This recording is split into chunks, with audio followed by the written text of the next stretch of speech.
got a story for you.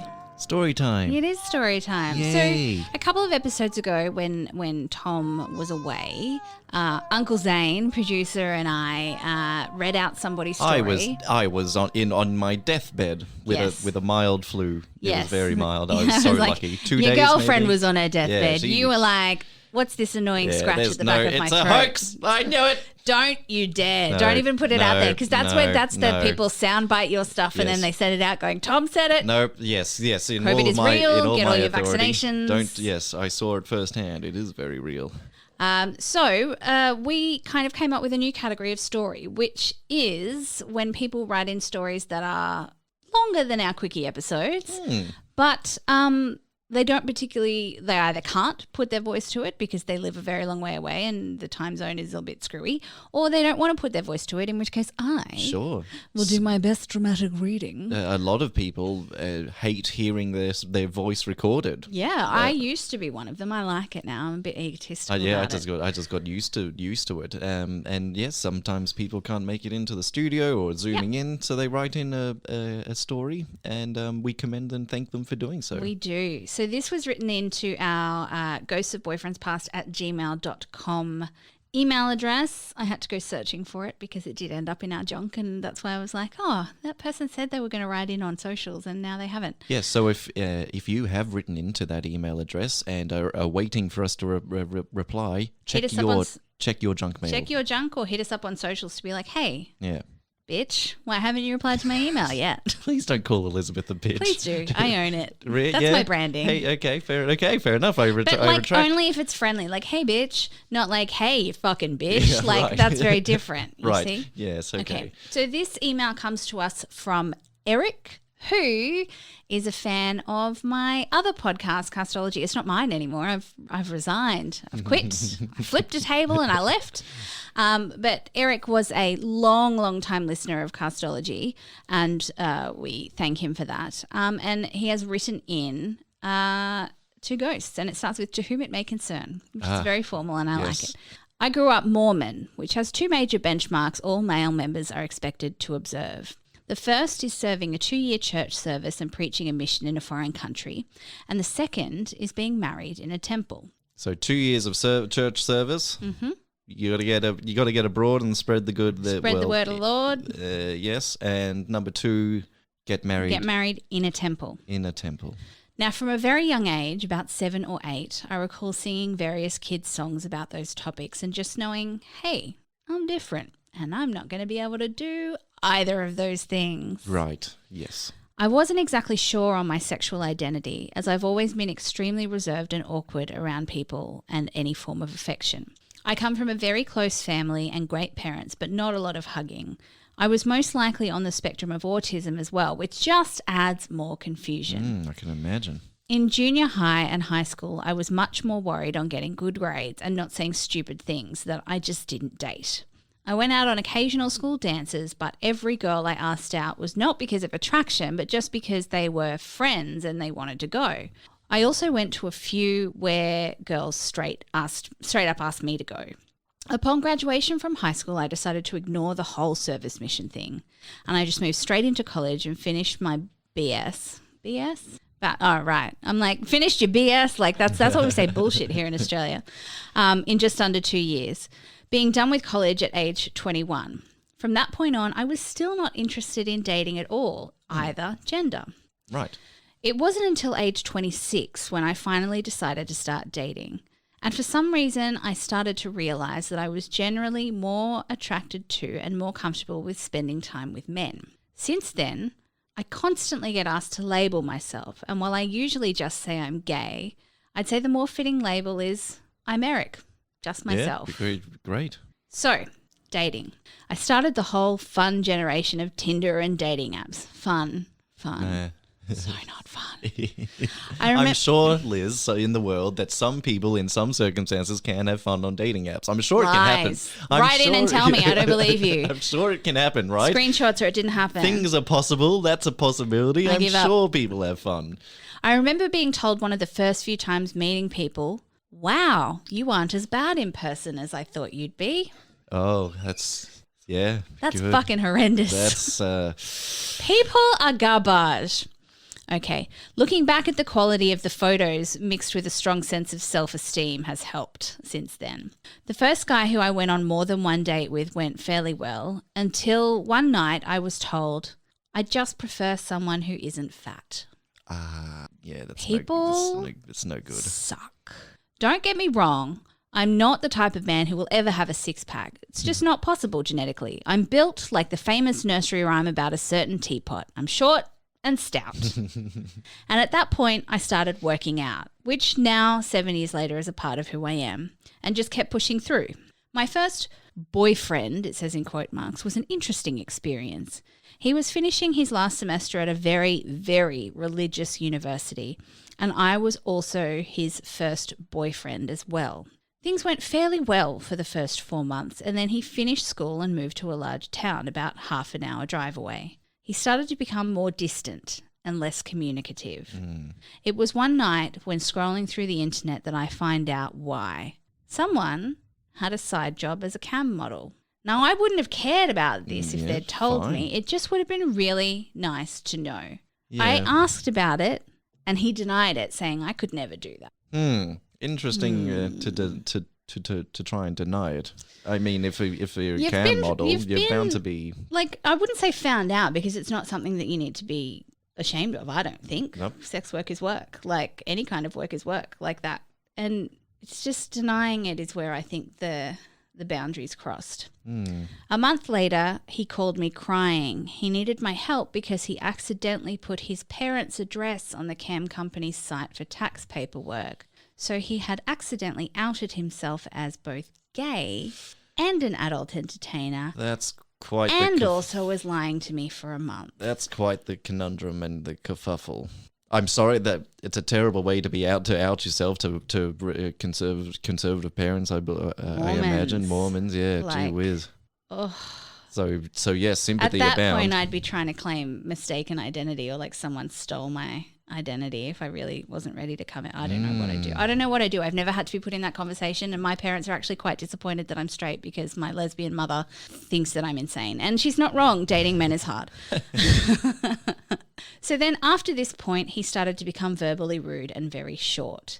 Now, I want to point out that this happens a lot when somebody's been incredibly vulnerable to you. So if they call you in a moment of extreme vulnerability and then they're like, fuck, I shouldn't have done that, then they can start pushing you away. I've had that happen in actual friendships as well as relationships. I understand the feeling behind that, I suppose. I couldn't figure out why. I just assumed that it was me being all needy or clingy. It's not you, Eric. It's not you. Not after this. That guy had a atomic bomb blow up in his face. Yeah.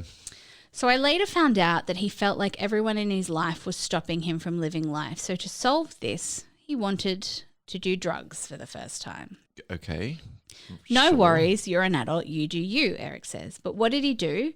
He went on the dark web and he ordered hard LSD. He then proceeded to lock himself in a room and do LSD from a totally unknown buyer alone. That's not a good idea, boys and girls. As your first, very first drug experience, LSD could try a little pot first. Just a little bit of an edible. And don't lock yourself in. You need a buddy. You're good to have a buddy for your first time. Always have a buddy system when you're doing drugs that you're not used to from an unknown buyer. Like sometimes you just want to get fucked up alone. As long as you know the variables in that equation, whatever. But you need a buddy system for this. The biggest issue for me, Eric says, personally, was that while dating, he refused to delete Grindr.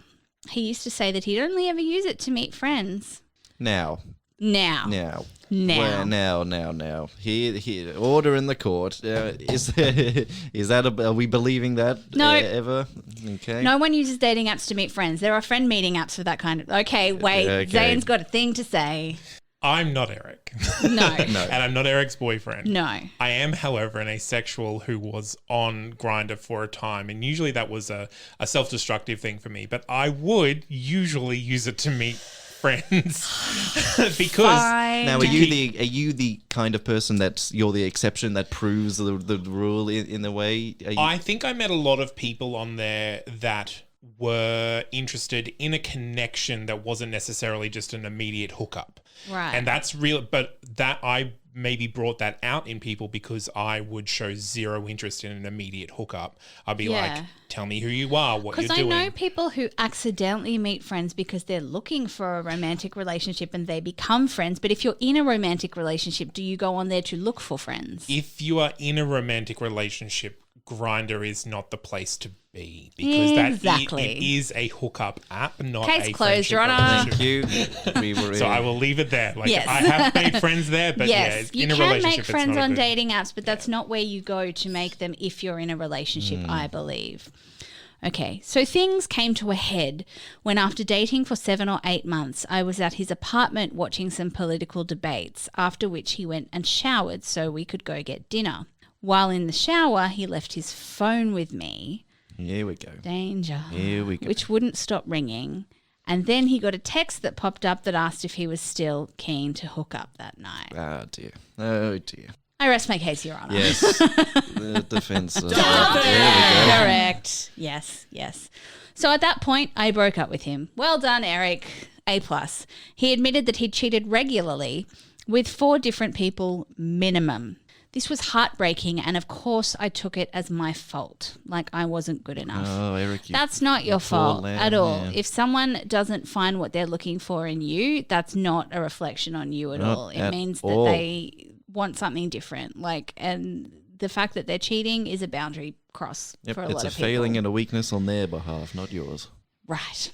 So went on more first dates, got to meet some lovely and not so lovely people. Next, I met an amazing person finishing up college. We were dating for 2 months. He'd recently returned from his 2-year church service mission and felt like dating another guy would cause God's wrath.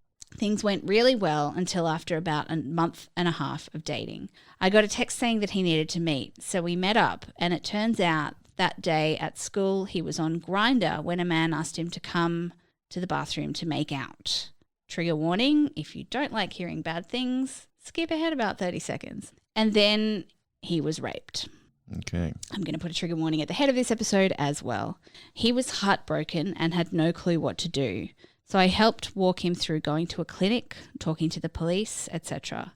And then I gave him lots of space and time. And a week later, we met up and I was told the following. It's your fault that I was assaulted. God placed you in my life to tempt and destroy me, and I will never forgive you. Yes. This wise, all-knowing God who has it all mapped out. He did that. So it's God's fault, isn't it? Yeah, surely God, not Eric. If you're going to blame someone, If none of us have free will and God mapped it all out for us, right? And he knows what's going to the happen. mic's come down again. Right. Zane has something to say. I'm sorry, Anna. Maybe we need another 30-second trigger warning. But what about the rapist here? Like, Yeah. Oh yes. why is it well. Eric's fault that this has happened if it's not Gold's fault? And this person who has actually done this horrible Yeah. thing. Yeah. Yeah, I think this is, and obviously there's a lot of other shame and whatever going on here. I'm very sorry that Eric had to go through this, but I'll stop talking. Yeah. Maybe he feels like he wouldn't have been gay if Eric hadn't tempted him. I don't know. But whatever it is, it's bullshit. I just need to say that. Yes. Oh, and Eric, I hope that absolutely. you don't carry that with you Absolutely. because that's absolute horseshit. That was the end of that one. Through the years since that, he would occasionally show up at the gym I was working out at, which always caused me to have a panic attack. Recently, he has fully joined and comes in weekly to my gym, and I feel like I'm finally in control of my life and my surroundings. Now on to the last big mistake.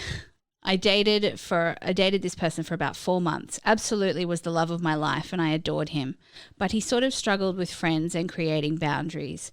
This turned into lots of emotional cheating, which is always fun. I'm assuming that's meant to be sarcastic Yes. because there's no sarcasm font and there needs to be. Having a friend who was so manipulative that any time we would hang out, she would purposefully have emergencies. Oh, so this person had a friend who was so manipulative that any time that those two would hang out, she would purposefully have emergencies and demand that he come alone to help her. For her birthday gift, she asked him to spend the day with her, which he did, but also that he wasn't allowed to contact me at all during that 24 hours. He not only was okay with those terms, he thought that I was controlling for pointing out that that might be a little bit odd. Yes, you don't say. It's incredibly odd. So that was officially the end of the email, but what I wanted was a little bit more closure from Eric. So I messaged back and said, asked him a couple of questions about what he learned and what his dating life is like now.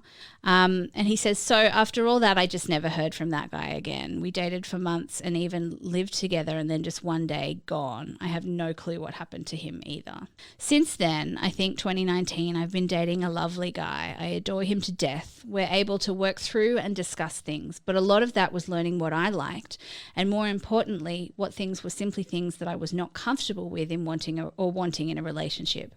I also learned how to accept and embrace others' relationship traumas and those willing to do the same for me. And also I learned, most importantly, that it's okay not to be okay. Yes, absolutely. I agree. I agree with that last point. There seems society has structured itself to where you always have to be brilliant. You always have to be working hard. You always have to be better than just fine.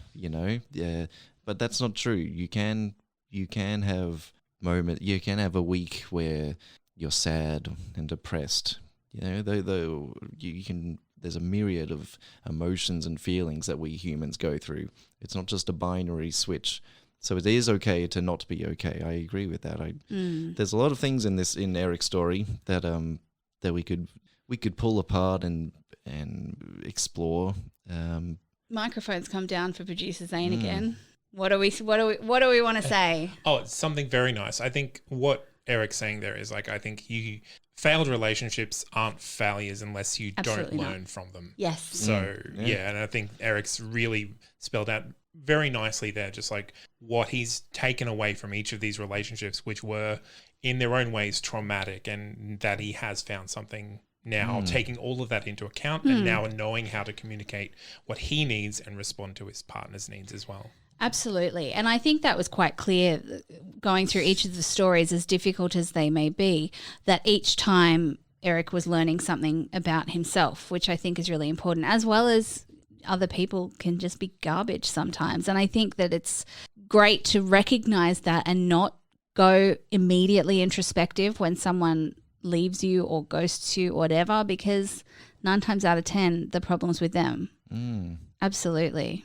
Look, I love these little episodes. I've got to say, if you've got more stories that you don't particularly want to put your voice to, I will happily read them out for you, and we'll treat them exactly as we have, where we still talk about what we've learnt. On this show, our number one, I think the most important for us is everyone needs to hear these kinds of stories where people are affected by religion or any whatever. Choose whatever you want to fill in there. We want to reach people that need to hear these kinds of lessons, these kinds of stories. That you're not the only person on the planet going through this issue right now. And so, if you're sitting at home thinking, well, my story's not this or not that, just think if there's one person sitting at home who hears your story and feels a little bit not alone. That's what we want. We want to tell all stories. We want to tell stories from every walk of life.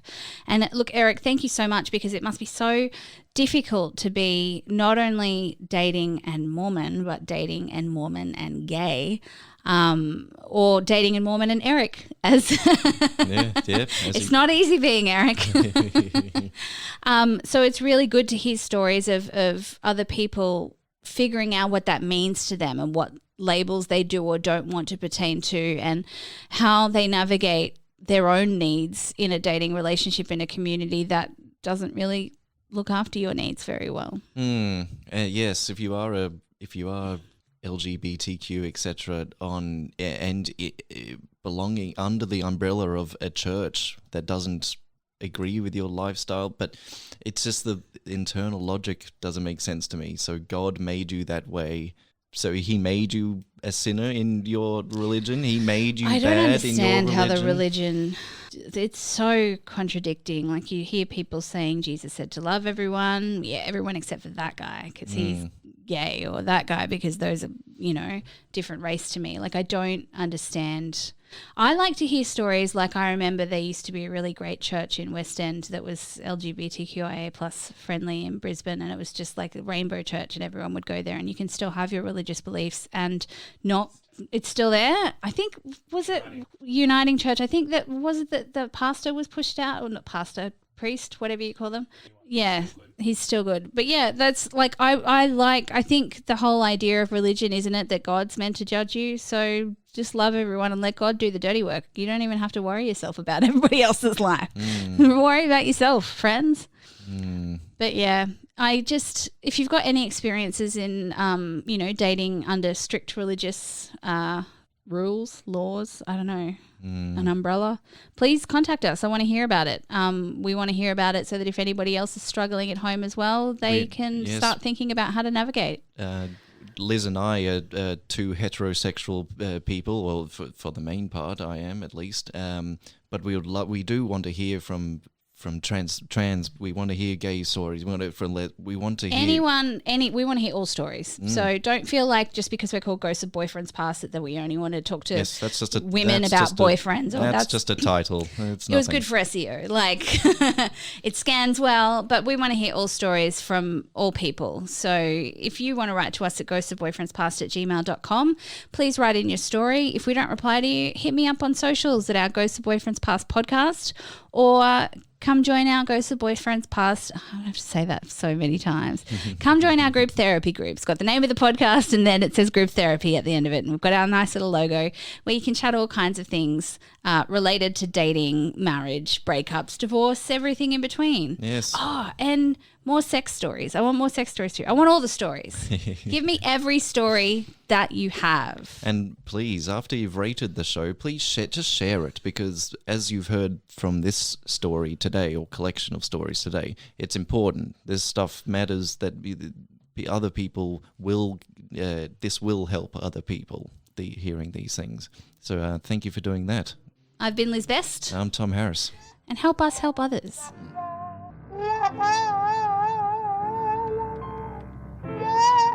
La la la